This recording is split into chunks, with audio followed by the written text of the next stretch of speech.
हमारा मन जो सोचता है, याद रखता है और भविष्य की कल्पना करता है, वास्तव में हमारा ही एक अभिन्न अंग है। दार्शनिक जिद्दू कृष्णमूर्ति ने भय को कभी ऐसी समस्या नहीं माना जिसका समाधान किया जाए, बल्कि इसे एक गहन आंतरिक प्रक्रिया के रूप में देखा। उनके अनुसार इस आंतरिक मानसिक गतिविधि को समझना ही अपने आप में मुक्ति है। उन्होंने समझाया कि डर का जन्म समय और सोच से होता है, और जब कोई व्यक्ति इस सत्य को केवल शाब्दिक रूप से नहीं बल्कि गहराई से अनुभव कर लेता है तो भय अपनी जड़ से कट जाता है।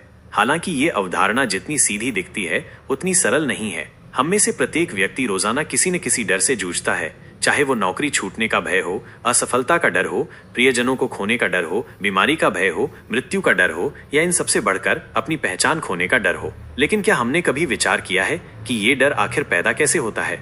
एक छोटा बच्चा बिना किसी भय के खुले में दौड़ता है, उसे गिरने का डर नहीं होता। लेकिन जैसे जैसे वो बड़ा होता है, अनुभवों की यादें उसके भीतर जमा होने लगती हैं। इन्हीं अनुभवों से विचार उत्पन्न होता है।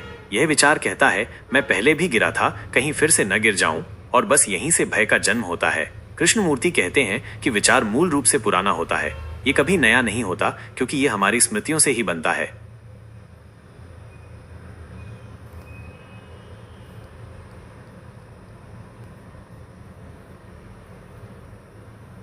बहुत सही। यहाँ दूसरे पैराग्राफ का रीराइट किया गया संस्करण है। स्मृति अपने स्वभाव से ही हमेशा भूतकाल से संबंधित होती है। इसका सीधा अर्थ है कि भय वर्तमान क्षण में नहीं पनपता, यह हमेशा बीते हुए अनुभवों या आने वाले कल की कल्पना से उत्पन्न होता है। जैसे ही हमारा मन कल क्या होगा का विचार करता है, डर अपनी जगह बना लेता है, और जैसे ही हम पहले क्या हुआ था को याद करते हैं, भय फिर से लौट आता है। तो क्या भय कभी अभी के पल में मौजूद होता है? कृष्णमूर्ति का कहना है, नहीं। जब आप किसी वास्तविक खतरे का सामना करते हैं, जैसे कि एक सांप या आग, तो आपका शरीर तुरंत प्रतिक्रिया करता है। लेकिन ये केवल एक सुरक्षात्मक तात्कालिक प्रतिक्रिया है, भय नहीं। भय तो तब उत्पन्न होता है जब आप सोचने लगते हैं, अगर मुझे फिर से सांप मिल गया तो क्या होगा, या अगर मैं जल गया तो क्या होगा। विचार भविष्य में कूद जाता है और वहां एक ऐसे समय का निर्माण करता है जो वास्तव में अभी मौजूद नहीं है। इसी वर्तमान से परे के समय और विचार के बीच का ये खाली स्थान ही भय की जड़ है। हम अक्सर ये मान लेते स्मृति अपने स्वभाव से ही हमेशा भूतकाल से संबंधित होती है। इसका सीधा अर्थ है कि भय वर्तमान क्षण में नहीं पनपता, यह हमेशा बीते हुए अनुभवों या आने वाले कल की कल्पना से उत्पन्न होता है। जैसे ही हमारा मन कल क्या होगा का विचार करता है, डर अपनी जगह बना लेता है, और जैसे ही हम पहले क्या हुआ था को याद करते हैं, भय फिर से लौट आता है। तो क्या भय कभी अभी के पल में मौजूद होता है? कृष्णमूर्ति का कहना है, नहीं। जब आप किसी वास्तविक खतरे का सामना करते हैं, जैसे कि एक सांप या आग, तो आपका शरीर तुरंत प्रतिक्रिया करता है। लेकिन ये केवल एक सुरक्षात्मक तात्कालिक प्रतिक्रिया है, भय नहीं। भय तो तब उत्पन्न होता है जब आप सोचने लगते हैं, अगर मुझे फिर से सांप मिल गया तो क्या होगा, या अगर मैं जल गया तो क्या होगा। विचार भविष्य में कूद जाता है और वहां एक ऐसे समय का निर्माण करता है जो वास्तव में अभी मौजूद नहीं है। इसी वर्तमान से परे के समय और विचार के बीच का ये खाली स्थान ही भय की जड़ है। हम अक्सर ये मान लेते हैं कि अगर हम डर को समझ लें, उसके कारणों को जान लें या साहस का अभ्यास करें तो डर खत्म हो जाएगा। लेकिन क्या आपने कभी गौर किया है कि ये सभी गतिविधियां विचार पर आधारित हैं? डर को समझने के लिए हम जो कुछ भी सोचते हैं, वो सोच ही डर को और अधिक गहरा करती है। उदाहरण के लिए, जब आप सोचते हैं मुझे बहादुर बनना है, उसी पल आपने अनजाने में ये स्वीकार कर लिया कि आप डरपोक हैं, और इस प्रकार ये आंतरिक संघर्ष शुरू होता है, भय बनाम साहस, असुरक्षा बनाम बचाव, मैं और मेरा डर। लेकिन कृष्णमूर्ति का तर्क है कि यही द्वंद्व ही अपने आप में एक भ्रम है। उन्होंने जोर देकर कहा, देखने वाला ही देखा गया है, the observer is the observed, जिसका अर्थ है कि जो अस्तित्व डर को महसूस कर रहा है वही स्वयं डर है।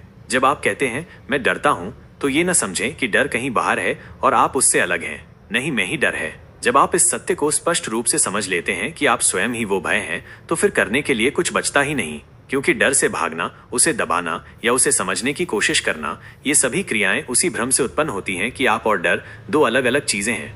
हम अक्सर किसी न किसी कल्पना में, धर्म में, ध्यान में, तर्क में या ज्ञान में छिपकर डर से भागने की कोशिश करते हैं। लेकिन कृष्णमूर्ति कहते हैं कि डर से भागना उसे और अधिक शक्तिशाली बनाता है। आप जितना उससे बचना चाहते हैं, उतना ही वो आपकी रगों में गहराई तक समा जाता है। ऐसा इसलिए होता है क्योंकि आप डर को किसी बाहरी वस्तु के रूप में देखते हैं, और हर बार जब आप उसे दबाते हैं तो आप उसे अपने भीतर और गहराई तक ले जाते हैं। कृष्णमूर्ति की सबसे गहन अंतर्दृष्टि यही है कि भय एक ही है, भले ही उसके रूप अनेक हों।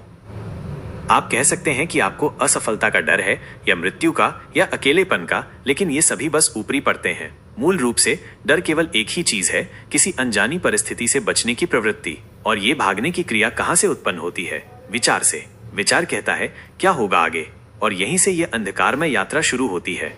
अब प्रश्न ये उठता है कि फिर क्या किया जाए? क्या हम डर को मिटा सकते हैं? क्या हमें कुछ करने की आवश्यकता है?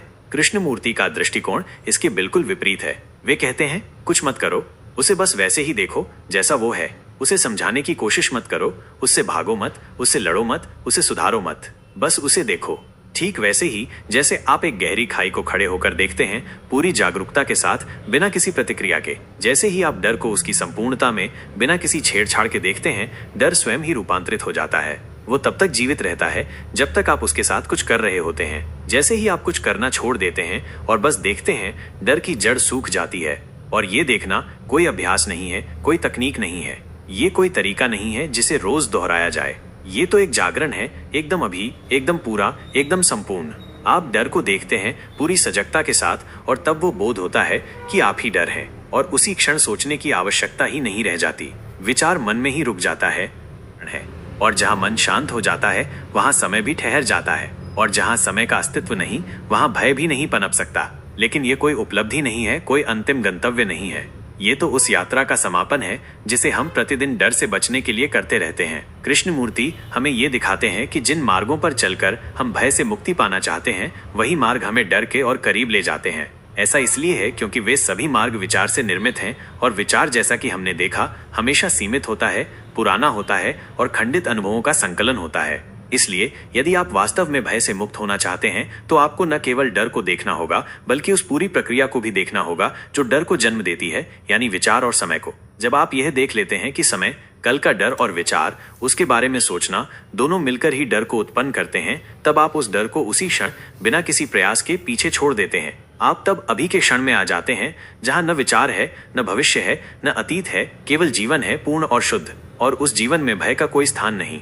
कृष्णमूर्ति हमें डर से लड़ने के लिए नहीं कहते, वे तो कहते हैं कि डर को प्रेम से देखो। वे कहते हैं जब आप पूरे मन से देखते हैं, बिना किसी प्रतिक्रिया के, तब वो देखना ही मुक्ति है। और यह मुक्ति कोई विचार नहीं, कोई शब्द नहीं, बल्कि जीवन की वो स्थिति है जहां आप संपूर्णता से जीते हैं, अभी के पल में, जहां न कल है न कल का डर। यही है भय से परे की दुनिया, जहां विचार मौन है, समय रुका हुआ है और मन पूरी तरह से सजग है। यही वह स्थान है जहां जीवन अपनी संपूर्णता में पहली बार आपके भीतर सांस लेता है।